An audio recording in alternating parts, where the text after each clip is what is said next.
సర్వచైతన్యరూపాం తాం ఆద్యాం విద్యాం చ ధీమహి. శుక్లాంబరధరం విష్ణుం శశివర్ణం చతుర్భుజం ప్రసన్నవదనం ధ్యాయేత్ సర్వవిఘ్నోపశాంతయే. వందే గురుపదద్వంద్వమవాంగ్మానసగోచరం రక్తశుక్లప్రభామిశ్రమతర్క్యం త్రైపురం మఘః. నారాయణం నమస్కృత్య నరం చైవ నరోత్తమం దేవీం సరస్వతీం వ్యాసం తతో జయముదీరయేత్. సచ్చిదానందరూపాయ విశ్వోత్పత్యాదిహేతవే తాపత్రయ వినాశాయ శ్రీకృష్ణాయ వయం నుమః. ఓం క్లీం కృష్ణాయ గోవిందాయ గోపీజనవల్లభాయ నమః. జై శ్రీరామ్.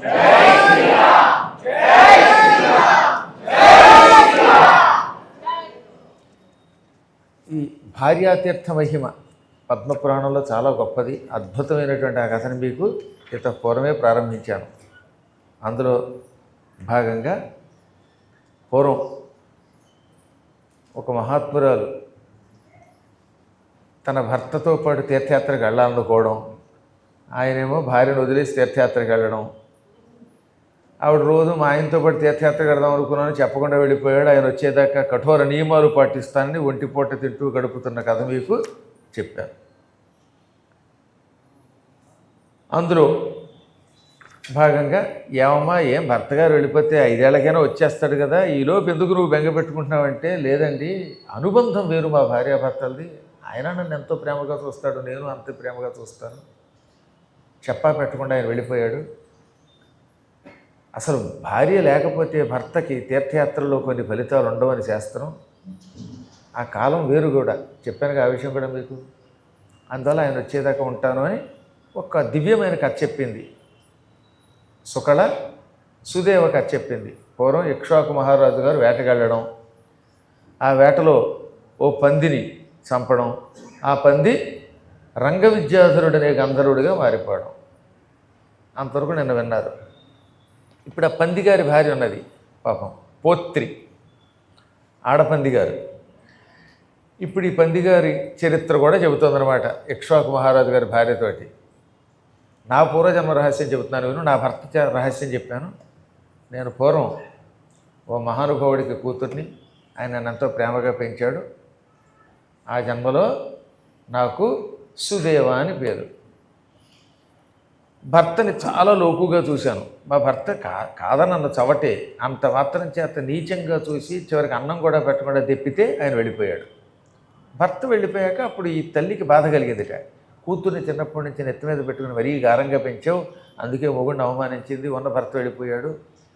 ఎప్పుడైనా భార్యాభర్తలు తగాదా పడుతుంటే కలపాలి తప్ప విడగొట్టకూడదు అని భర్తతో చెప్పడంతో ఆయనకు కూడా బాధ కలిగింది. కూతురి ప్రవర్తన వల్ల విసిగిపోయి కూతుర్ని ఆయన బాగా తిట్టాడు. ఎప్పుడు నేను చెయ్యి కూడా చేసుకున్నాడు. అప్పటి వరకు నిన్న మీరు విన్నారు. ఇప్పుడు అమ్మాయికి బాధ కలిగింది.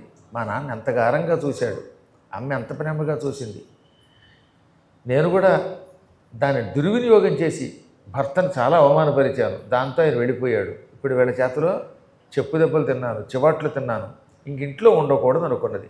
క్షణికోద్రేకంలో తల్లిదండ్రులకు చెప్పకుండా రాత్రి ఇంట్లోంచి బయలుదేరి వెళ్ళిపోయింది. ఆ తండ్రినే బతిమాలు ఉంటే భర్తను తీసుకొచ్చేవాడు, కానీ ఉద్రేకం కలిగి భర్తను వదిలేసి వెళ్ళిపోయింది. వెళ్ళి అడవిలోకి వెళ్ళింది. అడవిలో నానాయాత్ర పడిపోయిందండి. దిక్కు లేదు, ధనం లేదు, తొందరపడి ఉద్రేకంలో ఇంట్లోకి వెళ్ళిపోయింది. చివరికి ఆవిడ బతుకు అధ్వానం అయిపోయింది. తిండి లేక తిప్పలేక మలమల మాడిపోతూ బట్టలు చిరిగిపోయి పిచ్చిదానిలో తయారయ్యింది. చాలా పెద్ద కథ నడిచింది. లాంటి ఉత్తి పిచ్చిదానిలో అయిపోయింది పాపం. అదృష్టం ఏంటంటే జుట్టు విరబోసుకుని చిరిగిపోయిన బట్టలతో మట్టి కొట్టుకుని పిచ్చిదానిలో ఉండడం వల్ల దొంగలు వాళ్ళు దాని జోలికి వచ్చేవారు కాదు, లేకపోతే ఇంకో రకంగా అయ్యింది దాని బతుకు కర్మ. అదృష్టవశాత్తు ఎవడూ దాని జోలికి రాలేదు. ఆ అసహ్యకరమైన రూపానికి జుగుప్స పొందారు. బాధ వల్ల ఈమె కూడా ఎవరికి తన కథ చెప్పకుండా అలాగే పిచ్చిదానిలో తిరిగింది తప్ప అలంకారం చేసుకు తిరగలేదు. టింగురంగాని బాగా మేకప్ చేసుకుని అర్ధరాత్రిలో తిరుగుంటే కొంప ములిగేది. పిచ్చిదానిలో తిరిగింది కనుక చూడడానికి కూడా అందరూ భయపడి రాలేదు. కొన్ని రోజులు తిండి దొరికి కొన్ని రోజులు దొరక్క మలమల మాడి మాడి మాడి మాడి చెట్ట చివరికి ఒక ప్రాంతానికి చేరింది. ఆ పూట ఆవిడికి ఆకలి ఎక్కువైపోయింది. ఆకలి ఎక్కువైనప్పుడు మానవులు ఏం చేస్తారో తెలియదు, తమను తాము మర్చిపోతారు. అందుకే బుభుక్షిత కిం న కరోతి పాపం అంటాడు వ్యాసుడు. ఆకలి కొన్నవాడు ఎంతటి పాపమునకైనా ఒడిగడతాడు. విపరీతంగా ఆకలి పెరిగిపోతే ఏం చేస్తాడు? 12 దాకా మిమ్మల్ని వదలకుండా 1 గంట దాకా వదలకుండా కూర్చుంటే మీరు కూడా మధ్యలో లేచి వెళ్ళిపోతారు ఆకలి ఎక్కువైపోతే. అప్పుడు పురాణం గురువుగారి మీద ఎంత భక్తి ఉన్నా, పురాణం మీద భక్తి ఉన్నా దిక్కుమాలాడు వదలట్లేదురా అని పారిపోతారా లేదా? కాస్త మీరు మంచివాళ్ళు కనుక మొహమాటంతో అలా అలా మెల్లిగా పెడతారు. కొంతమంది అయితే మధ్యలో లేచి వెళ్ళిపోతారు. అందుకని ప్రతిదానికి ఒక నియమం ఉంది. కళ్యాణం చేసేవాళ్ళు 8ంటికి మొదలెట్టి 10ంటికి ఆపేయాలి. గురువుగారు 10ంటికి ఉపన్యాసం మొదలెట్టి 11ంటికి ఆపేస్తే జనాలంతా దర్శనం చేసుకెళ్ళాక ఆ పక్కన అన్నపూర్ణాది ఎదురు చూస్తూ ఉంటుంది మీకోసం. మీ కడుపులోకి వెళ్ళడానికి ఏ పులిహారో దధ్యోదనమో మంచి సాంబారు భోజనమో ఇవన్నీ ఎదురు చూస్తూ ఉంటాయి. అవి కూడా బాధపడుతూ ఉంటాయట. ఏమని? భక్తుల కడుపుల్లోకి ఎప్పుడు పెడదామా అని ఆ గిన్నెల్లో దబరా గిన్నెలో దాక్కుని ఉన్నాయి. వాటికి బాధ కలుగుతుంది మీరు వెళ్ళి మీ కడుపులో వేసుకోకపోతే. అయ్యయ్యో మేము ఎందుకు పుట్టాము? పద్మాకర్ గారి పురాణం విన్నటువంటి వాళ్ళ కడుపులో పడ్డానికి. ఆయన విడిచిపెట్టడు, వీళ్ళ కడుపులు మాడతాయి అని అవి కూడా వీళ్ళ అమ్మ కడుపు మాడని తిట్టుకోవచ్చు. అందువల్ల ఎప్పుడు కూడా తొందరగా వదిలేస్తే రాపదనమాట. ఒక స్థాయి దాటితే అందరికీ ఆకలి వస్తుంది. ఇందులో కొంతమంది తెలివైన వాళ్ళు ఇది ముందే ఊహించి వచ్చేటప్పుడు ఓ 25 ఇడ్లీ మాత్రమే తిని వచ్చారట. వాళ్ళు అంటారు ఒక అరగంట ఆగగలరు, మిగతా వాళ్ళు ఆగలేరు కదా. అందులో కళ్యాణంలో పాల్గొన్నవాడు ఏమి తినకుండా వచ్చారట. ఎంతో కొంత తినాలట మొత్తం మీద. పాప ఈ వెర్రిది పిచ్చిదానిలా తిరుగుతూ భర్తకి అవమానం చేశాను, ఆయన పారిపోయాడు, ఏమయ్యాడు అనే బాధలో తిండి లేక మాడి మాడి ఒకనాడు రాత్రి చీకటి పడిన సమయంలో ఓ పల్లెటూరు చేరింది. ఎక్కడికి వెళ్ళిందో కూడా తెలియదు. హైదరాబాద్లో ఈ మధ్యన అన్ని కొత్త కాలనీలో ఏ కాలనీకి వెడుతున్నావో తెలియదు. ఎక్కడ చూసినా జనాలు పెరిగిపోయారు. ఒకప్పుడు అక్కడ ఏముండేది కదండి, ఇప్పుడు గజం 1,00,000 కానీ మొహం తగల. ఎలా అయితే ఇంక కొంతకాలానికి మనం ఏం కొంటాం? అలా ఈ వెర్రిది తిరుగుతూ తిరుగుతూ పల్లెటూరుకి వెళ్ళింది. అక్కడ ఒక తాటాకిల్లు కనపడింది. ఆ తాటాకింటికి తడికి అడ్డంగా ఉంది. ఆ తడికి దగ్గర నిలబడి భిక్షాందేహి అంది. మగవాడు లోపలుంటే భవాన్ భిక్షాందేహి, ఏమయ్యోయ్ భిక్ష పెట్టు అని అడుగుతాం. అదే స్త్రీ అయితే భవతి భిక్షాందేహి. ఈ రెండింటికి తేడా తెలుసుకోండి. భవతి అంటే స్త్రీలింగము, ఆడది. అదే భవాన్ అంటే మగవాడు. ఈ రెండింటికి తేడా తెలియక అన్నిటికీ ఒకటే పిడుక్కి బియ్యానికి ఒకటే మంత్రం. ఎవరైనా దండం పెడితే ఆయుష్మాన్ భవ అండం. ఆయుష్మాన్ అంటే మగవాడు, ఆయువు కలిగిన వాడు అని. ఆడవాళ్ళని కూడా ఆయుష్మాన్ భవ అంటే మేసం రావాలి. ఇప్పుడు ఈ గడ్డం మేసం ఆవిడకి తగిలించాలి పట్టుకెళ్ళి. ఆయుష్మతి భవ అనాలి. ఏమనాలి? ఆయుష్మతి. స్త్రీని ఆయుష్మతి. గుణవంతుడు గుణవతి, ఆయుష్మంతుడు ఆయుష్మతి, భవాన్ భవతి. స్త్రీలింగానికి పుల్లింగానికి తేడా లేకపోతే ఎలాగా? హీకి షీకి తేడా తెలియకపోతే ఎలాగా? అక్కడ బాత్రూముల్లో హీ షీ అని పెట్టినప్పుడు వీడు షీలో దూరిపోయాడు అనుకోండి, తంతారు పట్టుకుని. అవునా? అందువల్ల కొంచెం ఇంగ్లీష్ తెలిస్తే అలాగే సంస్కృతం కూడా తెలియకపోతే కొన్ని ఇబ్బందులు ఉన్నాయి. ఈ మధ్యన ఏ గుళ్ళోకి వెళ్ళినా ఆయుష్మాన్ భవ అండమే. దాంతో పాపం ఆడవాళ్ళు ఏం చేస్తున్నారు, నన్ను ఆయుష్మాన్ అన్నారు కదా అని మేసాలు పెట్టుకోవడం మొదలెట్టారు. మేము కూడా మగవాళ్ళు అయిపోవాలి. అందులో కొంచెం ఈ భాష కూడా నేర్పాలి. గోవిందా. ఆ లోపల ఎవరున్నారో తెలియదు కనుక భిక్షాందేహి అని మాత్రమే అన్నది. అదృష్టవశాత్తు ఆ లోపల నుంచి ఒక మంచి కంఠం వినపడింది. మంగళ, ఎవరో వచ్చారు, వాకిలి దగ్గర నిలబడ్డారు, ఆకలితో ఉన్నారు, అన్నం అడుగుతున్నారు, ఇంట్లో ఏమైనా ఉంటే పెట్టకూడదా అని ఎవరో ఒక ఆయన అమ్మాయితో అంటున్నాడు. వెంటనే ఈవిడ గొంతు గుర్తుపెట్టేసింది. వీళ్ళ ఆయన గొంతు అది. ఆడవాళ్ళ దగ్గర కొన్ని టెక్నిక్స్ ఉంటాయిటండి. ఎక్కడున్న మొగుడు గొంతు మాత్రం తెలిసిపోతుంది అంటారు మరి అని నేను అలా వ్యాసుడు అన్నాడు. నేను అలా వాడి నా మీద పడిపోతాను. భర్త కంఠం తెలిసిపోతుంది, ఎవడి గొంతు తెలిసిపోతుందట. అందుకే తల్లులు అన్నారు వాడిని. ఆ భర్త గొంతు అనగానే ఈవిడికి ప్రాణం లేచి వచ్చింది. ఇది మా ఆయన కంఠమే. ఆనాడు చాలా కాలం నేను ఆయన దగ్గర పాఠం కూడా చెప్పించుకున్నాను. ఈ మధ్యన చాలా రోజులైంది ఆయన దూరం అయ్యి, అయినా గొంతే కదా అనుకుంటూ ఉండగా లోపల నుంచి, ఏమండి ఈ పళ్ళెం పట్టుకోండి, మీరు అన్నం పట్టుకుంటే నేను కూర, పెరుగు, పాలు ఇవన్నీ తీసుకుని బయటకు వస్తాను అని ఒక ఆవిడ భర్తతో పాటు బయటకు వచ్చింది. బయటికి రాగానే పూర్తిగా అర్థమైపోయింది ఆవిడకి, ఆయనే తన భర్త. తనను వదిలి 5-6 నెలలు దాటిపోయినా భర్తను గుర్తుపెట్టింది. ఆడవడం మొదలెట్టింది. ఇంతలో ఈ అమ్మాయి పక్కన ఉన్నవాడు మంగళ, ఎందుకమ్మా ఏడుస్తావు, ఇదిగో ఆకుతో అన్నం తెచ్చాం కదా అంటే సిగ్గుపడింది. ఈ పక్కనున్న భర్త గారు, ఏమ్మా పిచ్చిదానిలో అయిపోయావు, ఏ కారణం చేతనైనా మతి చలించిందా, ఎందుకు ఏడుస్తున్నావు అనగానే మళ్ళీ తలలా వంచుకుని కన్నీళ్లు గార్చింది. వాడు కూడా కనిపెట్టాడండోయ్. ఈలోపు మంగళ, ఎవరండి ఆవిడ మిమ్మల్ని చూసి సిగ్గుపడుతోంది, అన్నం పెట్టినా తింటం లేదు, మనం అన్నం తీసుకొచ్చిన ఎదుగు తింటం లేదంటే, మంగళ ఏం చెప్పమంటావు, ఆవిడ మీ అక్క, నీకు చెప్పానే నేను ఒక ఆవిడని పెళ్లి చేసుకున్నానని, ఆవిడ ఇల్లరికారికి తీసుకెళ్ళిందని, అవమానిస్తే కోపగించి ఇంట్లోకి వచ్చేసానని, అయినా వినిపించుకోకుండా నువ్వు మీ నాన్న నాకేమో మళ్ళీ పెళ్లి చేశారు, నేను ఇచ్చి పెళ్లి చేశారు, నేను తప్పనిసరి పరిస్థితుల్లో రెండో పెళ్లి చేసుకున్నాను, అసలు పెళ్ళాం ఈవిడే మీ అక్క అనగానే పాప ఆవిడ సిగ్గుపడిపోయింది. ఇది ఈ మొదటి భార్య సుదేవ. మంగళ కూడా చాలా ఉత్తమురాలు. అక్కయ్య, ఏ కారణము చేతనో కర్మయోగం వల్ల నేను నీకు సవతిని అయ్యాను, అయినా బాధపడకు, నేను ప్రేమగా చూస్తాను, భర్త కూడా చాలా మంచివాడు అని ఆదరించి లోపలికి తీసుకెళ్ళి కొంతలో కొంత పుణ్యం పుచ్చింది. అయినా ఈవిడికి సిగ్గు కలిగిందండి, మానసికమైన వేదన కలిగింది. ఒకప్పుడు ఆయన అవమానించాను, ఇప్పుడు ఆయన చేతి తిండి తినవలసి వస్తుంది, తర్వాత సవతి చేతి చాకిరీ చేయించుకోవాల్సి వస్తుంది అని వాళ్ళు ఎంత ప్రేమగా చూసినా మానసికమైన వేదన ఎక్కువైపోవటం వల్ల క్రమంగా రోగగ్రస్తురాలు అయిపోయింది. అన్నిటికంటే ప్రమాదం చింత. నిజానికి వాళ్ళేమో ఆవిడని అవమానించలా, ఈవిడికి తెలుసు వాళ్ళు మంచివాళ్ళని. అయినా ఎందుకో కొంతమందికి ఎంత చెడ్డ పాత పాపం గుర్తుకొస్తూ ఉంటుంది. నేను పాపం చేశాను, ఆయన బాధ పెట్టాను, ఆయన రెండో పెళ్లి చేసుకున్నాడు, ఇప్పుడు దిక్కులేక ఇక్కడికి చేరాను అనే బాధతో మానసిక వేదన పడి కేవలం నెల్లాళ్లలో రోగంతో చచ్చిపోయింది పాపం. యాంతే మతిస్సాగతి అన్నారు వ్యాసుల వారు. అంత్యకాలమునందు ఏది మనస్సులో ఉంటే అదే నీకు గతి అవుతుంది. అందుకే చివరి రోజుల్లో వీలున్నంత వరకు పనికి మాలిన ఆలోచనలు లేకుండా చూసుకోవాలి. చచ్చేటప్పుడు నేను పాపిని, దేవా పాపిని అని పాడితే వచ్చే జన్మలో పాపి పంది అయిపోతారట.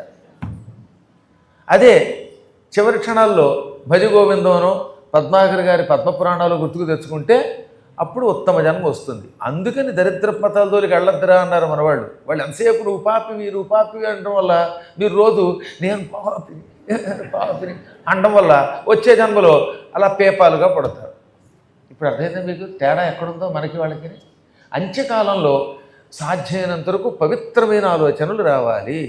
కాబట్టి ఈ రోజు నుంచి ఏం చేస్తారనమాట, ఎప్పుడు గురువుగారు ఇచ్చిన మంత్రాన్ని అనుష్ఠానం చేయండి, ఈ కథలే వినండి, అంతే తప్ప ఆఖరి రోజుల్లో మాట వరుసకు కూడా నా ఆస్తి నాకు వస్తుందా లేదా, నా ఇల్లు నాకు వస్తుందా లేదా, నా చెత్త నాకు వస్తుందా లేదా అంటూ అన్నీ నానా రకాలు మనస్సులోకి తెచ్చుకోకండి.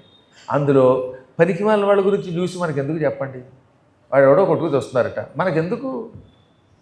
ఇంకా అక్కడి నుంచి వీడు వాడి మీద దండయాత్ర చేశాడు, వాడు వీడి మీద దండయాత్ర చేశారు, ఇద్దరిలో ఎవరి రైట్ టింగ్ టింగ్ టింగ్ టింగ్ అని వాడి భజన, అక్కడ బ్యాండ్ మేళం పెట్టి ఆ ఇద్దరికి ఉన్న తగాదాని న్యూస్ ఛానల్ వాళ్ళు ప్రసారం చేస్తే అవి విన్నారనుకోండి, ఆ ఇద్దరు బాగానే ఉంటారు, మధ్యలో వచ్చే జన్మలో ఆ ఇద్దరిలో ఇంట్లో ఎవడో ఇంట్లో కుక్కగా పడతారు. అందులో ఎప్పుడు కూడా సాధ్యమైనంత వరకు గతం జరిగిపోయిన చెత్తంతా మనం తలుచుకోవడం ఎందుకు పెంట.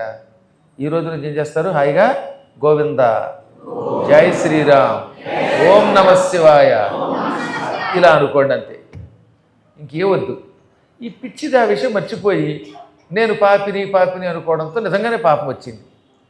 దానికి తోడు ఒకప్పుడు భర్తకి కొంత అవమానం చేయటం వల్ల యమలోకానికి వెళ్ళి శిక్షలు అనుభవించి చివరికి ఇలా పందిగా పుట్టింది.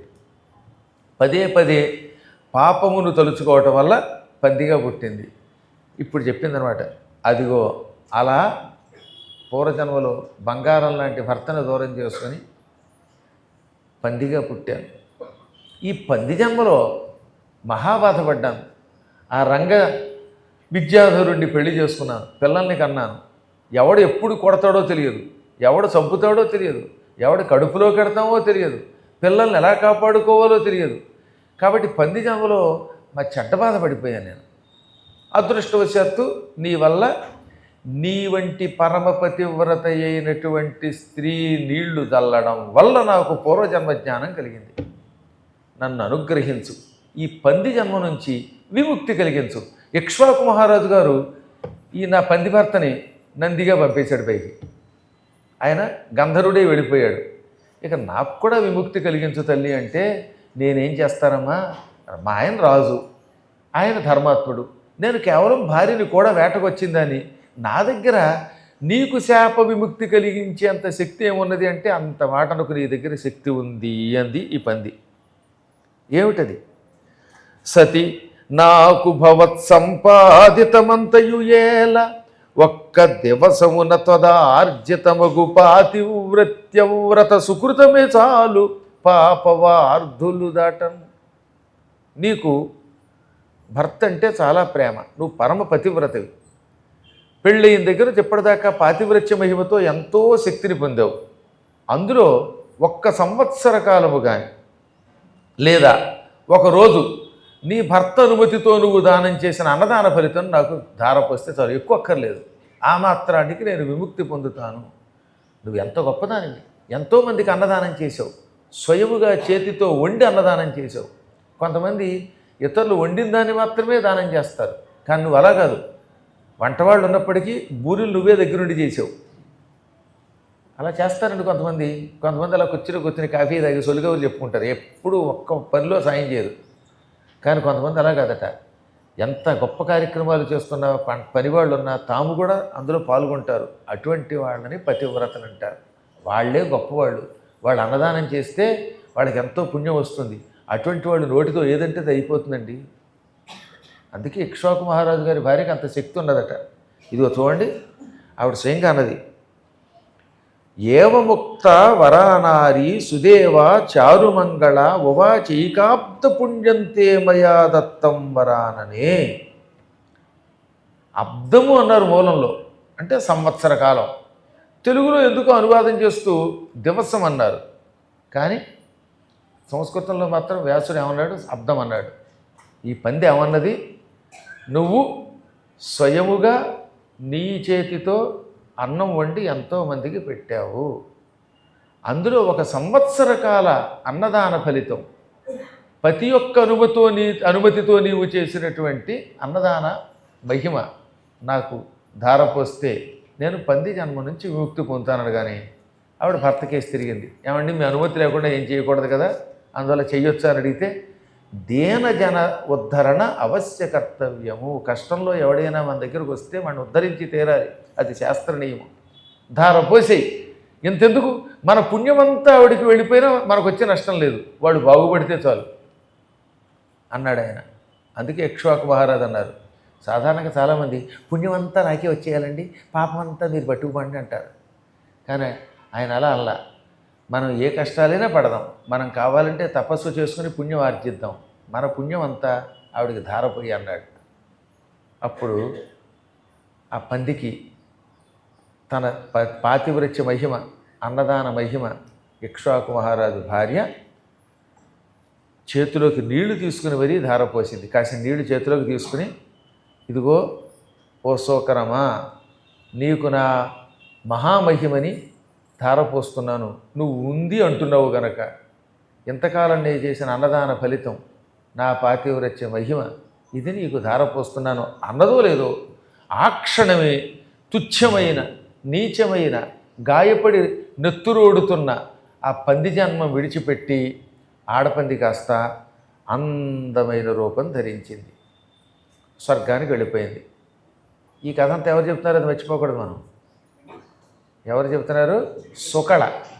సుకళ తన భర్త గారు తీర్థయాత్రకి చెప్పబెట్టకుండా వెళ్ళిపోయాడు కదా, మళ్ళీ ఆ కథ మర్చిపోకూడదు, సీరియల్గా వినేవాడు. పూర్వం సుకళ అనే ఆవిడ భర్త గారితో కలిసి కురకలుడు అనేవాడితో తీర్థయాత్ర కడదాం అనుకుంటే ఆయన ఏమనుకున్నాడు, మా ఆవిడ తీర్థయాత్రకు వస్తే యాత్ర పడిపోతుంది, నడవలేదు, అక్కడ కష్టాలు పడుతుంది అని భార్య మీద ప్రేమతో ఆవిడకి చెప్పకుండా తీర్థయాత్రకు పోయాడు. అవునా? అప్పుడు ఆవిడ అయ్యో మా ఆయన లేకపోతే ఎలాగని బాధపడింది. బాధపడుతూ ఉంటే చెల్లులు ఎందుకు బాధపడతావంటే, ఇదిగో పాతివ్రత్య మహిమ ఎంత గొప్పది, భర్తను అవమానించిన కారణం చేత ఒక ఆవిడ పందెయ్యింది, అందువల్ల ఎప్పుడు భర్తని భార్య అనుసరించవలసిందే అని చెబుతూ ఈ కథ అంతా చెప్పి, కాబట్టి నా భర్త లేకపోతే నేను ఆయన వచ్చేదాకా ఏకభుక్తం చేస్తాను అన్నది. ఇది కృతయుగ ధర్మం. కలియుగంలో ఏకభుక్తం వద్దు, 2 పూట్ల భోజనం చేయండి, భర్తను ప్రేమగా చూడండి, అందులో సందేహం లేదు. పూర్వంలాగా పగలు అంతా ఉపవాసం చేసి రాత్రికి మాత్రమే చప్పిడి పిండి తింటానంటే ఇప్పుడు చచ్చిపోతారు. అందువల్ల ఇది కృతయుగ కథను దృష్టిలో పెట్టుకుని మీరు కూడా అలాగా ఉందాం అనుకోకండి సుమా. ఈ మధ్యన ఒక ఆవిడ కథ విందిట, ఎప్పుడో చెప్పాను నిధుల్లో, అది విని పద్మాకర్ గారు చెప్పారు, మా ఆయన అమెరికా వెళ్ళాడు, ఏడాది దాకా రాడు, అప్పటిదాకా చప్పిడి పిండి తింటాను అని 2 రోజులు తిన్నాక నోరు చప్పబడిపోయి నా దగ్గరికి పరిగెత్తుకొచ్చింది. ఏమండే పొరపాటున సంవత్సరం పాటు మా ఆయన వచ్చేదాకా చప్పిడి పిండి తింటానని వ్రతం పెట్టుకున్నాను, కానీ 2 రోజులకే చప్పబడిపోయాను, 3వ రోజులకి ఆ తర్వాత నన్ను నలుగురు తెప్ప మీద పట్టుకుపోతారేమో, ఇప్పుడు నన్ను ఏం చేయను, వాగ్దాన భంగం చెయ్యాలా, నియమం పాటించాలంటే ఎవడు చెప్పాడమ్మా పిచ్చిదానా, భర్త మీద ప్రేమగా ఉండమని చెప్పారు తప్ప ఈ కలియుగంలో ఆ నియమాలు కష్టం నీకు. అందువల్ల ఏం చేస్తామంటే అనుకున్న నియమం భంగం చేయటం పాపం కనుక వెంటనే శివాలయంలో నేతితో అభిషేకం చేసి 10 మందికి అన్నదానం చేసి ఆ వాగ్దాన భంగం చేసి నువ్వు కూడా హాయిగా ఉప్పుడు పిండి బదులు తప్పుడు పిండి బదులుగా పెసరటొప్ప తినిపో అన్నారు. కాబట్టి కథ విన్నప్పుడు చాలా గొప్పవి. కలియుగంలో నియమములు పెట్టుకునేటువంటి కొంచెం జాగ్రత్త పడండి. పూర్వం ఉన్నంత కఠోర నియమములు కలియుగంలో పాటించలేము. ఇప్పుడు కలియుగంలో అసలు ఆ నియమాలు పాటించేవాళ్ళు ఎవరు ఉన్నారులేండి. విన్నప్పుడు భలే భలే అంటారు, కానీ బయటికి వెళ్ళాక ఇంటికి వెళ్ళగానే ఏమండి మీరు అలాగే ఉండండి, నేను మాత్రం పులిహార తినేస్తానంటుంది భార్య. భర్త గారు కూడా అంతే, మావిడ ఎక్కడో తన తిండి తను తింటుంది అని ఈయన వెళ్ళి రహస్యంగా పక్క ఎదురు కూతురు గుమ్మడికాయ పులుసు వేసుకుని మరీ అయింది అంటాడు, అమ్మడి గుమ్మడి అని.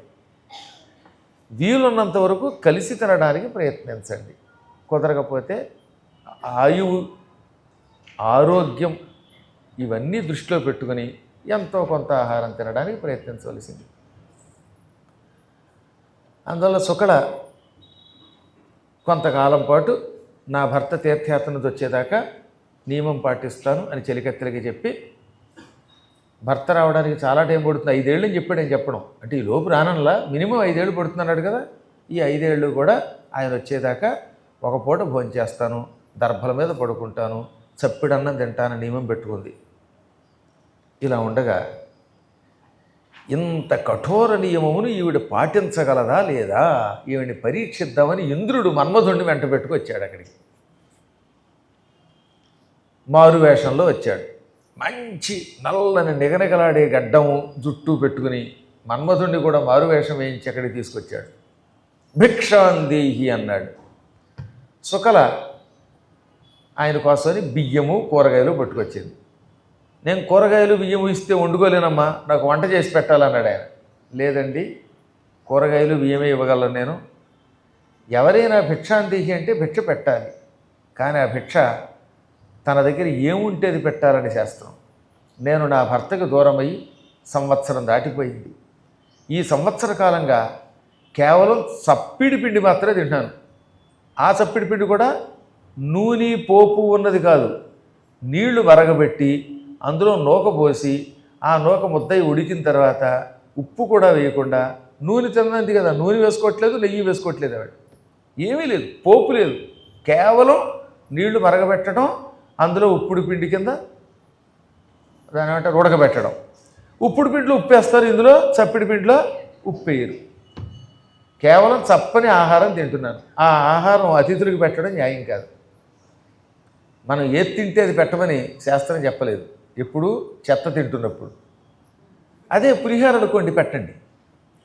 సాధారణంగా మన ఇంట్లో పులిహార దద్యోజనము సాంబార్ అన్నము అదేదో మంచి చక్కెర పొంగలి ఇలాంటివి చేసుకున్నప్పుడు మాత్రం ఇతరులకు పెట్టాలి. కానీ నువ్వు షుగర్ పేషెంటు కదా అని కాఫీలో పందారు వేసుకోలేదు కదా అని పద్మాకర్ గారు ఇంటికి రాగానే ఏమే ఓ పద్మాకర్ గారు వచ్చారు నాకు ఇచ్చినట్టే ఆయనకు కూడా ఇయ్యి అంటే అలాగా వెనకడికి ఒక ఆవిడకి దండం పెడితే నాలాగే 100 ఏళ్ళు వర్దిల్లందిటే కొంపలు మునిగిపోతాయి.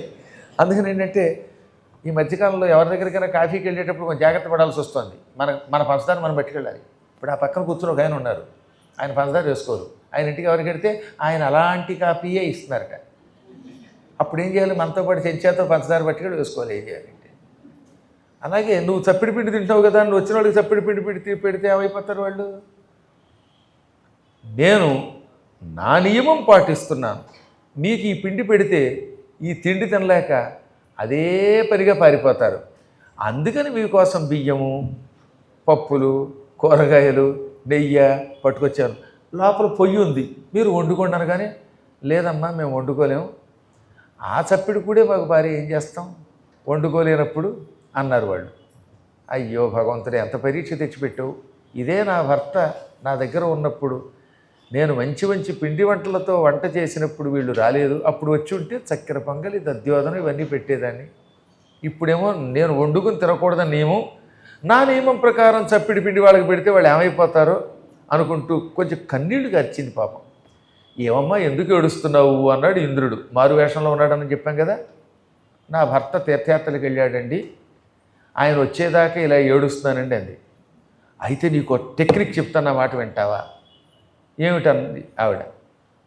గంగానదిలో ఏదైనా ఒక రేవు దగ్గరికి వెళ్ళి నా భర్త నాకు రావాలి అని 3 రోజుల పాటు రోజు తెల్లవారుతామని అక్కడ స్నానం చేస్తే ఆ తీర్థము భార్యా తీర్థం అని పిలువబడుతుంది.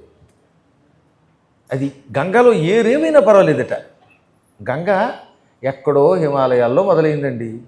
అలకనంద బదరి, కేదారం దగ్గర మందాకిని, ఈ 2 రుద్రప్రయాగ కర్ణప్రయాగ అలా కలుసుకుంటూ హృషికేశం వచ్చాయి.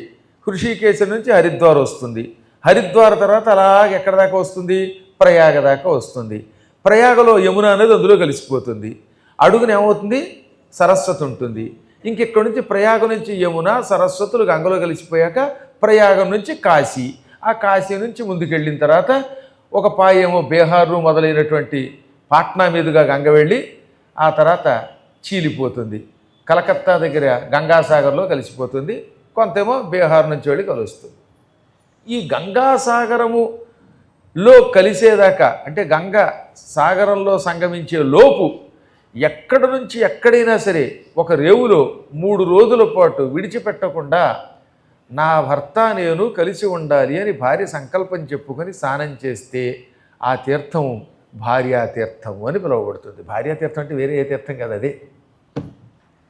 మొదటి రోజు గంగా, రెండో రోజు గంగా భార్యాతీర్థం, మూడో రోజు గంగపోయి భార్యాతీర్థం అవుతుంది. ఆ 3వ రోజు స్నానం అయ్యి ఇంటికి వస్తే కొద్ది రోజులకే భర్త గారి ఇంటికి వస్తాడు. భార్యాభర్తల మధ్యలో తగాదాలు తొలగిపోతాయి. దానికి సంకల్పం మాత్రం చెప్పుకోవాలి. ఆ సంకల్పం మేము రాసిస్తాం. చేస్తావా స్నానం అంటే అలాగేనన్నది ఈవిడ. ఆ ఈసర మధ్యాహ్నం వీళ్ళందరూ ఇద్దరు ఆవిడ వెంటబెట్టుకు బయలుదేరారు. అలా నడిచి నడిచి నడిచి గంగా తీరానికి వచ్చారు. అక్కడికి వచ్చాక ఇంద్రుడు అన్నాడు, సుందరి నేను ఎంత అందంగా ఉన్న కుర్రాండో చూసావా? నువ్వేమో అందగత్తెవి, నీ దిక్కుమాల మొగుడు ఏమయ్యాడో తెలియదు. ఎందుక మొగుడిని వదిలేసి నన్ను పెళ్లి చేసుకోకూడదా అన్నాడు ఈవిడ పరీక్షించడానికి. మొదట వినలేదు ఆవిడ. మళ్ళీ రెండోసారి అడిగితే, దౌర్భాగ్యుడా నువ్వేదో భార్యాతీర్థం చూపించి మా భార్యాభర్తల్ని కలుపుతావు అనుకుని నీతో కూడా వస్తే పెళ్లి చేసుకుంటానంటావా? జాగ్రత్త, ఈ పతివ్రత మహిమమేమిటో నువ్వు చూస్తావు అన్నది. సుకళావతిని నేను భర్త వస్తారనే కోరికతో వచ్చాను అనగా నేను భర్తకి దూరం చేయటం లేదు, నేనే భర్తను అవుతానంటున్నాను. ఆ దిక్కుమాల భర్త తీర్థయాత్రకి ఒకళ్ళు చచ్చిపోయాడు అనుకో, అప్పుడు నువ్వు వైధవ్యం పొందవా అన్నాడు ఆయన. అసలు ఏ భార్యాభర్తలైనా కలిసి వస్తే మీ ఆయన పోయిన తర్వాత నీకు రెండో పెళ్ళా అని ముందే అంటారా ఎవడన్నా? ఆవిడేదో హాయిగా స్నానం చేయడానికి వెడుతుంటే నీ భర్త తీర్థయాత్రలో ఏ గంగలోనో ములిగి తెచ్చాడు అనుకో, అప్పుడైనా నేనే నీకు దిక్కన్నాడు ఆయన. హరిణాక్షి నిస్సహాయవు తరుణివి నీవీవనంబు దారుణము భవత్ పరిరక్షణమునకై నీ పరిసరమున నుంచుకొనుము భటునిగా నన్ను. సుందరి, గంగానదీ తీరానికి వెళ్ళేలోపు ఈ కేకారణ్యంలో మనం ప్రయాణం చెయ్యాలి. నువ్వా ఒంటరి దానివి, నేనా ఈ కుర్రాడితో కలిసి కూడా వస్తున్నాను. దారిలో ఎక్కడైనా దొంగలు మీదపడి నిన్ను అపహరించవచ్చు, లేదా సింహాలో పులులో కడుపులో పెట్టుకోవచ్చు.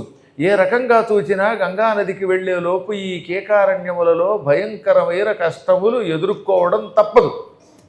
అందువల్ల నన్ను పెళ్లి చేసుకున్నావు అనుకో, నేను నీకు నమ్మిన బంటుగా ఉంటాను, కాపాడతాను అనగానే, వారి పిచ్చాడా, నాకెవరూ దిక్కులేరా, నా చుట్టూత వీరాధి వీరులైన భటులు కాపలా కాస్తున్నారంది ఆవిడ.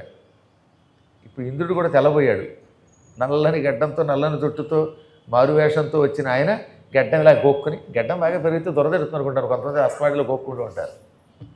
ఆయన గోక్కుని, గడ్డం ఉన్నవాళ్ళని అడగదు ఒకసారి, గోక్కుంటున్నప్పుడు ఏమిటో ఆయన దురద పెడుతుందా లేదా అని. ఇప్పుడు కదా అయ్యాక చెప్పాలి, నన్ను ఇప్పుడు అయ్యాక ఒకసారి. అందుకని గోక్కుని, నీ పక్కన ఎవరూ కనపట్టలేదు, నేను తప్ప, ఎవరు నీకు రక్షకులంటే అప్పుడు ఆవిడ నవ్వింది. ఏష శమదమాన్విత సత్య, ఇదిగో ఇతడు సత్యం అంటే మనం పలికే సత్యమే, నిజమే. మనం రోజు ఉన్నదన్నట్టుగా కొండబద్దలు కొట్టినట్టుగా మాట్లాడుతున్నామే, అసత్యం ఆడకుండా ఉండేది. ఆ సత్యం నిజము ఇక్కడ నా ఎదురుగుండా ఉన్నాడు, ఈతడు నన్ను రక్షిస్తూ ఉంటాడు చూడు అనగానే నిజంగానే సత్యం ఒక రూపం ధరించి పెద్ద కత్తి పుచ్చుకొని ఆవిడ ముందు కాపలాగా కనపడ్డట్టండోయ్. అంటే ఎంత గొప్పదో ఆలోచించండి. ఆవిడ తెల్లవారు లేస్తే అన్ని అబద్ధాలే కొంతమంది. మా పీఠం దగ్గర ఒక ఆవిడ ఉండేది, ఏకాదశి నాడు ఉపవాసం ఉన్నానండి అంది. ఏదో ఒకటి తినండి అనగా నేనేం తిన్నండి అంది. వెంటనే పక్కన ఆ భర్త గారు కుండ బదులు కొట్టినట్టు మాడతాడు, ఇప్పుడేగా ఆ ఇడ్లీ తిన్నావు, ఏం తిన్నాను అబద్ధం ఆడతావు గురువుగారితో అన్నాడు. అయిపోయింది అక్కడికి. అందరూ ఎందుకు చెప్పండి, తిన్నావు, ఉపవాసం ఉంటే ఇడ్లీ తినద్దని ఎవడని అన్నాడు నీతో? అన్నం తినద్దన్నారు, తిన్నావు, తిన్న తర్వాత మళ్ళీ గురువుగారి దగ్గర అబద్ధం ఆడతావు పైగా. అలా చిన్న చిన్న దానికి అసత్యం ఆడితే అసత్యమేమో కత్తి పుచ్చుకుని విప్పేది కొడుతుంది. అదే సత్యం కేకారణ్యములలో కూడా విదేశాలలో కూడా రక్షణగా నిలుస్తుంది. ఇదిగో నేను పలుకుతున్న సత్యం ఈ రూపంలో ఉన్నాడు. ఇంకా కుడి పక్కనున్నాడు జ్ఞానం. జ్ఞానమేమో కుడి పక్కన వజ్రం వంటి ఆయుధం పుచ్చుకుని కాపలాకి వస్తున్నాడు. ఎడం పక్కన ధర్మం, ధర్మదేవత ఉన్నది. వెనుక పక్కన పుణ్యం ఉన్నది. ఈ విధంగా సత్యం, జ్ఞానం, ధర్మం, పుణ్యం నాకు 4 దిక్కుల్లో ఉండి నన్ను రక్షిస్తున్నారు. చూసుకోనగానే ఇంద్రుడి కళ్ళ ముందు కనపడ్డారు వాళ్ళు. సత్యము, జ్ఞానము, ధర్మము, పుణ్యము ఆయుధములు ధరించి అదృశ్య రూపంలో కాపలా కాస్తున్నారు ఆవిడ్ని. ఇంద్రుడు కాబట్టి చూశాడు, ఇంకోడైతే చూడలేడు. వాడికి మతిపోయింది. ఓరి నాయనో, ఈవిడేదో వర్తకం చేసుకునే ఆయన భార్య అనుకున్నాను, సామాన్యం అనుకున్నాను. ఎంత గొప్పది ఈవిడ, భర్త గారి కోసం నియమం పాటించిందా? ఆ భర్త వస్తాడంటే భార్యాతీర్థస్నానం కోసం గంగానదికి నాతో తరలి వచ్చింది. రావడమే కాదు, తనను తాను రక్షించుకోవడానికి ఈ సత్య, జ్ఞాన, ధర్మ, పుణ్యమూర్తులను అండగా తెచ్చుకుంది అనుకున్నాడు. అయినా సరే ఏమన్నాడు, ఆ నలుగురిని గెంటేస్తే వాళ్ళకంటే శక్తివంతుణ్ణి నేను కదా, నన్ను పెళ్లి చేసుకుంటే ఆ నలుగురు అదృశ్య రూపంలో నేను కాపలా కాస్తాను, నేను దృశ్య రూపంలో కాపలా కాస్తాను కదా అని మళ్ళీ ఇంకోసారి పరీక్షించాడు. దాంతో ఆవిడ పళ్ళు పటపట కొరికి, ఇంద్ర, ఇంతవరకు నువ్వు ఇంద్రుడు అని తెలిసినా పైకి ఆ విషయం చెప్పలేదు, ఇంకొక ముక్క మాట్లాడేవంటే నిన్ను భస్మం చేస్తాను. నా కళ్ళు తీవ్రంగా నీ కేసి చూశాయా, అప్పుడు నా కళ్ళల్లో నుంచి అగ్నిజ్వాలలు వస్తాయి, నువ్వు బూడిదైపోతావు అనగానే తల్లో నీకో దండం అన్నాడు ఆయన. నేను మారువేషంలో ఉంటే నన్ను ఇంద్రుడిగా గుర్తించావు, నా పక్కన ఉన్నవాడిని మన్మధుడిగా గుర్తించావు, ఎంత శక్తి కలిగిన నీకు నేను ఉపకారం చేయగలను? నిన్ను పరీక్షించాను తప్ప నిజంగా నేను వ్యామోహంతో రాలేదు. ఇక ఇప్పుడు నిన్ను తీసుకెళ్ళి సంకల్పం చెప్పించి గంగాస్నానం చేయిస్తానని ఆవిడని తీసుకెళ్ళాడు. అక్కడ గంగానదీ తీరంలో సంకల్పం చెప్పించి వరుసగా మొదటి రోజు స్నానం చేయగానే 2వ రోజుకి గంగా భార్య తీర్థం అయ్యింది. 3వ రోజు స్నానం చేయగానే గంగ కాస్త భార్యాతీర్థంగా మారిపోయి ఒక దివ్య రూపం ధరించి ఆమె ముందు కనబడి, అమ్మా, ఇలా ఎవరైనా ఆడవాళ్ళు తమ భర్తకు దూరం అయిపోతే 3 రోజులు గంగానదిలో స్నానం చేస్తే ఆ తీర్థం భార్యాతీర్థం అవుతుంది, అనగా భార్యకి అనుకున్నటువంటి కోరికలు తీర్చే తీర్థం అవుతుంది. భార్యామణివైన నీకు ఏం కోరిక ఉందో ఆ కోరిక తీరుస్తాను, ఇదే భార్యాతీర్థం అంటే అన్నది. ఇందుకే భార్యాతీర్థం అంటే భార్య 3 రోజులు స్నానం చేయగా ఆ స్నానం చేసిన రేవులో ఉన్న గంగ ఆవిడ మనస్సులో ఏమనుకుంటే ఆ కోరిక తీరుస్తుందన్నమాట. అప్పుడు నాకు వేరే కోరిక ఏముంది, నా భర్త నాకు కావాలి. ఇంగ్లీష్లో ఐ వాంట్ మై హస్బెండ్ అనగానే, నువ్వు ఇంటికి వెళ్ళు, నీ భర్త వస్తాడు. 5 ఏళ్ల పాటు రానన్నాడు మా ఆయన, అప్పుడే వచ్చేస్తాడంటే అది నా మహిమ అన్నది ఆవిడ. 1.5 ఏడాదిన్నరలోపు వచ్చేస్తాడు అనగానే ఆవిడ వెంటనే ఆనందపడిపోయింది. ఎంతలో ఏం జరిగిందో తెలిసినా అండి, ఇంద్రుడు ఆవిడ కోసం విమానం పట్టుకొచ్చాడు. అమ్మాయి, ఇంతవరకు నడిచి వచ్చావు, ఇంకా నీలాంటి పరమపతివ్రత నడవక్కర్లేదు, ఇంటికి నడు అని విమానంలో తీసుకెళ్ళి మన్మధుడితో పాటు ఆవిడకి ఎంతో గౌరవంగా సపర్యలు చేసి ఇంటి దగ్గర దిగబెట్టాడు. ఇంకక్కడ కృకలుడు తీర్థయాత్రకి భార్యను వదిలేసి వెళ్ళిపోయాడుగా, ఆయన కేవలం భార్య మీద ప్రేమతో వెళ్ళాడనే విషయం మర్చిపోద్దండు. అది మా ఆవిడ తీర్థయాత్రలో కష్టాలు తట్టుకోలేదు, నాతో పాటు కూర్చోలేదు, నడవలేదు, రేవుల్లో మెట్లు ఎక్కలేదు, అంది పాప వదిలేసిపోయాడు తప్ప పిచ్చాడు. భార్య ఇంత గొప్పదని తెలియదు, తెలిస్తే వదిలేవాడు కాదు. సరే, ధర్మదేవత ఆయనకి కలబడి, కురకల, మీ ఆవిడ భార్యా తీర్థ స్నానం చేసింది, ఇంక నువ్వు వేరే తీర్థయాత్రలు చేయొద్దు, తక్షణం ఇంటికి ఎడతావా లేదా అన్నాడు. అదేంటంటే తీర్థయాత్రలు 5 ఏళ్ళు పాటు చేస్తానని మా ఆవిడకి చెప్పొచ్చాను కదా అంటే, అప్పుడు ధర్మదేవత అతని తల్లిదండ్రుల్ని, వాళ్ళ తల్లిదండ్రుల్ని, 3 తరాల వాళ్ళని పెడరెక్కలు విరిచి కట్టి అతని ముందు పెట్టాడు. ఇదేం అన్యాయం అండి, స్వర్గలోకంలో ఉన్న మా పితృదేవతలను ఇలా బంధించి తెచ్చారని అడిగితే, పరమ పతివ్రత, నీ కోసం కన్నీళ్లు పెట్టుకుంటున్న భార్యని ఏడిపించావు, భార్యని ఏడిపించి తీర్థయాత్రలకు వెళ్ళిన వాళ్ళ పితృదేవతలు ఇలాగే పెడరెక్కలు విరిచి కట్టబెట్టబడతారు, వాళ్ళు నరకానికి వస్తారని చెప్పాడు. నాయనలారా, భార్య తనంత తాను ఇంట్లో ఉంటాను ఒప్పుకోకుండా నేను వస్తానని పేచీ పెడితే, తీసుకెళ్ళకపోతే పితృదేవతలు నరకంలో పడతారు అని పద్మపురాణం చెప్పింది. ఎందుకు విన్నాను అనుకుంటాడు, ఇక వినకుండా ఉంటే ఒకటి గొడవ లేదని, కానీ వినాలి. అందుకని భార్యకి నచ్చ చెప్పాలి. భార్యామణి, ఉద్యోగం నా చిన్నది, నువ్వంటే స్టేట్ బ్యాంకులో చేస్తున్నావు, నేనంటే నాకు ఆ డబ్బులు కష్టం, కొంచెం ఆ డబ్బులు ఏవో మనం ఏ ప్రణవపీఠం ప్రవచన మండపానికి ఇద్దాం, నీ బదులు ఒక్కడనే పెడతాను, ఒప్పించి పెడితే ఇబ్బంది లేదు. ఆవిడ ఒప్పుకోకుండా ఏడిస్తే మాత్రం ఆవిడకి తెలియకుండా తీర్థయాత్రకి వెడితే భర్త గారికి నష్టం, భార్యకి నష్టం లేదు.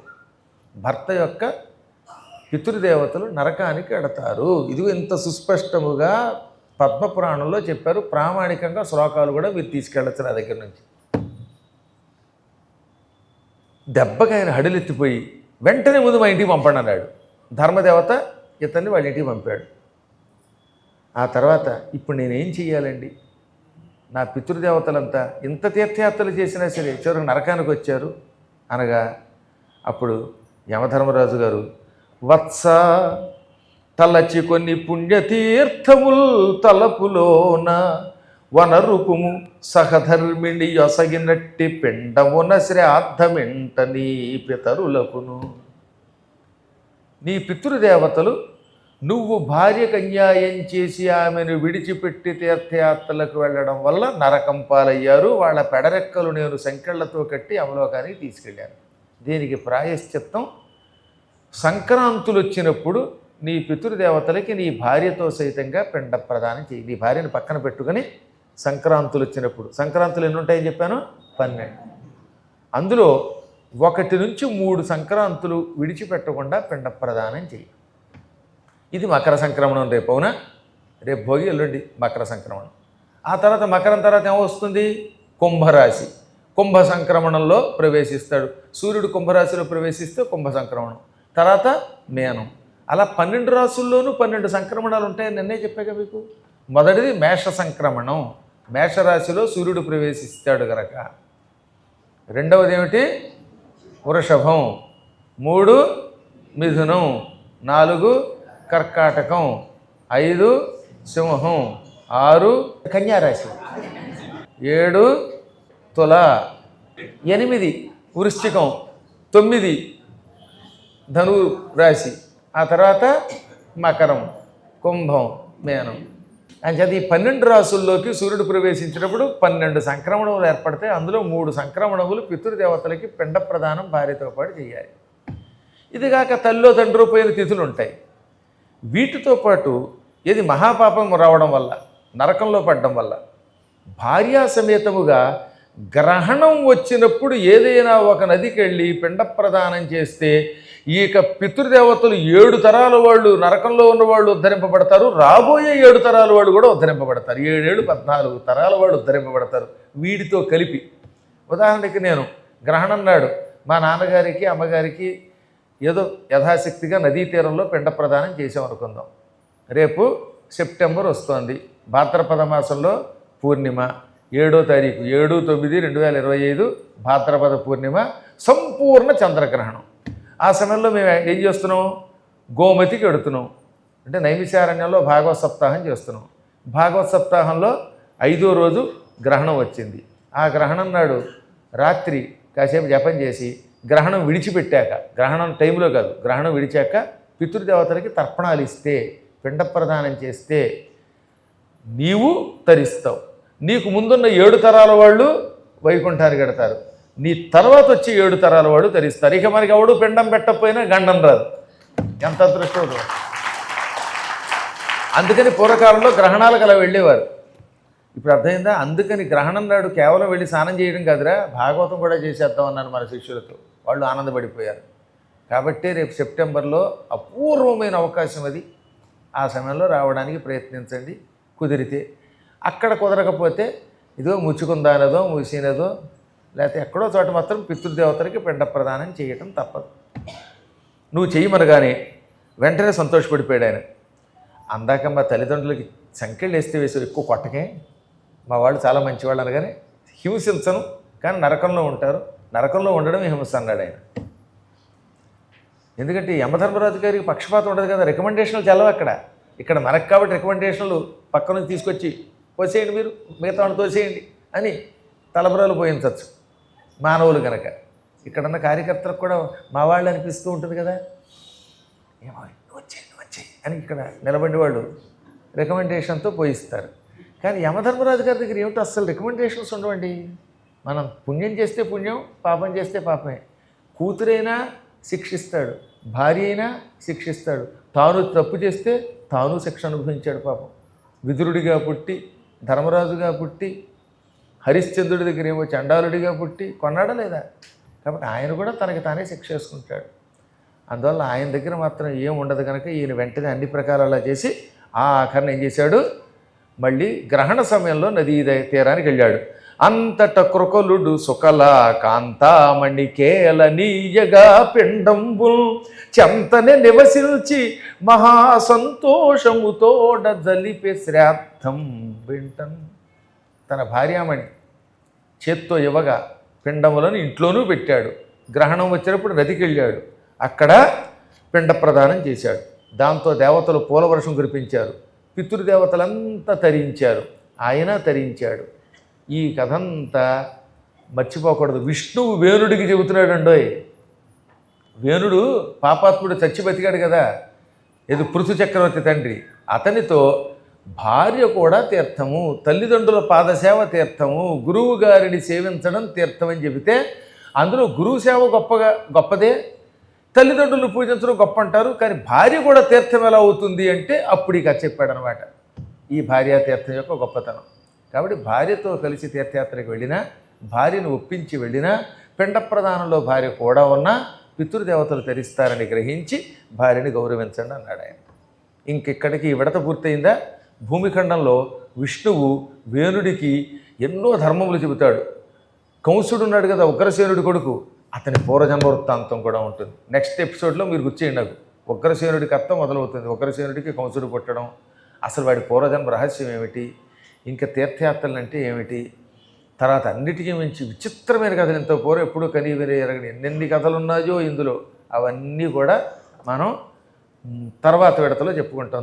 పూర్తిగా చెప్పుకుందాం. సంపూర్ణముగా పద్మపురాణాన్ని ఒక్క అక్షరం కూడా విడిచిపెట్టకుండా చెప్పడానికి ప్రయత్నిస్తాం.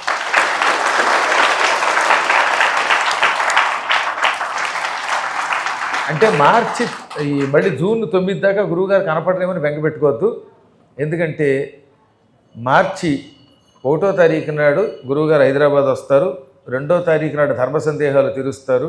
3వ తారీఖు నాడు కొద్దిమంది భక్తులకి దర్శనమిస్తారు. 4న బయలుదేరి కాశీ పెడతారు, మళ్ళీ వస్తారు. తిరిగి మార్చి 18వ తారీఖు నాడు ఇక్కడ నుంచి అమెరికా ప్రయాణం ఉంటుంది. ఎప్పుడు మార్చి 18 అర్ధరాత్రి, తెల్లవారితే 19 కాబట్టి అది 19 కింద లెక్క. అప్పటి నుంచి మే 13వ తారీఖు వరకు రాము. మే 13ని మళ్ళీ హైదరాబాద్లో అడుగు పెడతాం. ఆ తర్వాత గౌహతి కార్యక్రమం ఉంటుంది. గౌహతిలో కార్యక్రమం అయ్యాక తిరిగి వస్తాం. జూన్లో మనకి ఇక్కడ ఈ కార్యక్రమం ఉంటుంది 9 నుంచి 15 దాకా. అది అయ్యాక సుఖస్థలంలో భాగవత్ సప్తాహం. అది అయిన తర్వాత మళ్ళీ జూలై నెలాఖరులో 25ని బయలుదేరి వెళ్ళి కాశీ పెడతాం. కాశీలో అపూర్వమైన ఒక తిథి ఉన్నది. ఏమిటది? అష్టమి శుక్రవారం, శ్రావణాష్టమి శుక్రవారం నాడు పార్వతీ పరమేశ్వర కళ్యాణం. దానికోసం ఎప్పటి నుంచి రావడానికి ప్రయత్నించండి. అదయిన తర్వాత సెప్టెంబర్లోనేమో నైమిషారణ్య సప్తాహం. ఇవన్నీ కార్యక్రమాలు వరుసగా మీకు ఎప్పటికప్పుడు వాళ్ళు వివరిస్తూనే ఉంటారు. జయ జయ మంగళ గౌరీ, జయ జయ మంగళ గౌరీ, జయ జయ సుందరి కౌమారీ, జయ జయ మంగళ గౌరీ, జయ జయ సుందరి కౌమారీ, జయ జయ. నీవే జగతికి కారణమమ్మా, నీవే జగతికి కారణమమ్మా, పరదేవతవు నీవేనమ్మా, నీవే జగతికి కారణమమ్మా, పరదేవతవు నీవేనమ్మా, నీవే మా ఇలవేలుపువమ్మా, నీవే మా ఇలవేలుపువమ్మా, జయమున సంగవే సర్వమంగళ, జయమున సంగవే సర్వమంగళ, జయ జయ మంగళ గౌరీ, జయ జయ సుందరి కౌమారీ, జయ జయ. చల్లని నీ కను సన్నలలోనా, చల్లని నీ కను సన్నలలోనా, కొనసాగును మా కోరికలన్నీ, చల్లని నీ కను సన్నలలోనా, కొనసాగును మా కోరికలన్నీ, నిలబడవే మా వెన్నుకాపుగా, నిలబడవే మా వెన్నుకాపుగా, జయమున సంగవే సర్వమంగళ, జయ జయ మంగళ, జయ జయ సుందరి కౌమారీ, జయ జయ మంగళ గౌరీ.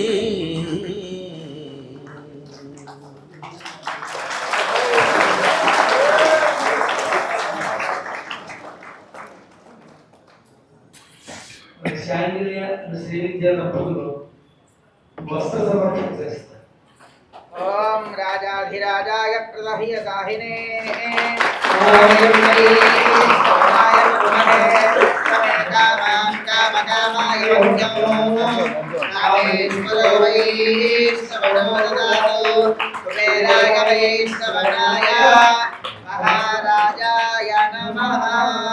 ఒకసారి గొక్కండి చూస్తాను.